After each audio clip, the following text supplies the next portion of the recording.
Bueno, este videito es para algunos que me habían consultado acerca de que le están perdiendo el ritmo a esto de el concepto de mol, molécula, átomo. Bueno, vamos a ir resolviendo la autoevaluación 13, pero la idea siempre que tenemos que tener es que nosotros lo que sabemos es que siempre un mol tiene 6,02 por 10 a la 23. Esas pueden ser moléculas o átomos. Entonces digo, ¿cómo sé yo cuando se trata de moléculas o cuando se trata de átomos? Bueno, se trata de moléculas cuando estamos hablando de un compuesto, supongamos agua o ácido sulfúrico o cloruro de sodio o quien fuera.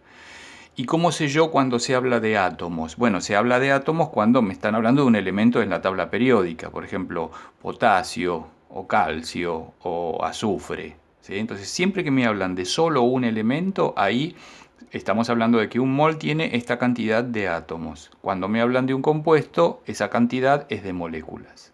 Ok. Y después, un mol siempre va a pesar tantos gramos. Ahora, ese tantos gramos, en el caso de que sean átomos, es un valor que saco de la tabla periódica, es lo que figura en la tabla periódica como el peso atómico, ¿sí? Es el primer número que está debajo del nombre, ¿sí? Entonces yo busco el elemento calcio, por ejemplo. Entonces me aparece el símbolo, abajo dice el nombre, calcio, y el primer número que aparece abajo, ese es el que tengo que poner yo aquí, ¿sí? Que acuérdense, lo redondeamos. Supongamos en el caso del calcio es 40 gramos, ¿sí? Entonces, sé que un mol siempre es 6,02 por 10 a la 23, pueden ser átomos, pueden ser moléculas, y que va a pesar tantos gramos. En el caso de que sea solo un elemento, lo calculamos de esta manera. En el caso de que sea un compuesto, tendré que respetar lo que me dice cada una de las unidades que tengo en la fórmula. Por ejemplo, acá tengo 2 de hidrógeno, 1 de azufre, 4 de oxígeno. Entonces multiplicaré el peso del hidrógeno por 2, el del azufre y el del oxígeno por 4. Y después sumaré todo, ¿sí? En función de esto, vamos a ver 2 o 3 ejercicios de la práctica, la autoevaluación 13. El primero me hablan del cianuro de hidrógeno. Entonces acá pongo la fórmula del cianuro de hidrógeno. Un mol de HCN, cianuro de hidrógeno, ¿sí? Y entonces estas van a ser moléculas. ¿Por qué son moléculas? Bueno, porque habíamos dicho que cuando estamos hablando de un compuesto son moléculas. Cuando hablamos de elementos son átomos. ¿Y cuánto pesa? Bueno, el hidrógeno pesa 1, lo saqué de la tabla, el carbono pesa 12, lo saqué de la tabla, y el nitrógeno 14. Entonces sumo 14 más 12 más 1 y eso me da 27 gramos. A partir de esto, ¿sí? Que voy a hacer siempre, va a haber en el enunciado del problema uno de estos tres que va a ser dato. Y me van a preguntar alguna de los otros dos, ¿sí? Una incógnita. Es decir, para poder establecer la regla de 3 siempre necesito esto. Vamos entonces a nuestro caso. Dice, me preguntan cuántas moléculas, es decir, mi incógnita va a estar acá, hay en tantos miligramos de cianuro de hidrógeno. Mi dato está acá, ¿sí?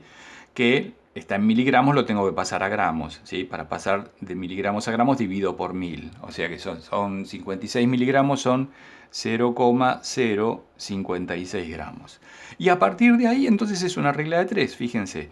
Yo digo, si 27 gramos son todas estas moléculas, 0,056 tantas moléculas, ¿sí? Entonces fíjense que siempre necesito saber esto para después tener un dato y hacer la regla de 3. Vamos al segundo ejemplo. Dice, ¿cuántos gramos de metano hay en tantas moléculas? Bueno, lo mismo. Entonces hago un mol de metano, en este caso es CH4. Tiene, como siempre, 6,02 por 10 a la 23 moléculas y pesa, y otra vez voy a la tabla, me fijo el carbono, 12. El hidrógeno, 1. Pero como tengo 4, 4. 12 más 4, 16 gramos. ¿Sí? Y ahora, de estos tres, uno seguro que va a ser dato y el otro va a ser incógnita. ¿Sí? Entonces digo, bueno, a ver, el dato es las moléculas. Entonces, 1,20 por 10 a la menos 4 moléculas. Y la pregunta es, ¿cuántos gramos? Y entonces otra vez la regla de 3 va a ser, si todas estas moléculas son estos gramos, estas moléculas tantos gramos. Entonces todos los ejercicios van a ser así, ¿sí? No hay mayores inconvenientes en cuanto a esto. Los últimos por ahí se complican un poco más, pero bueno, básicamente son lo mismo, ¿sí? La idea entonces fundamental es esta. Después los otros tendrán más, menos complejidad, pero básicamente es esto lo que tenemos que ver.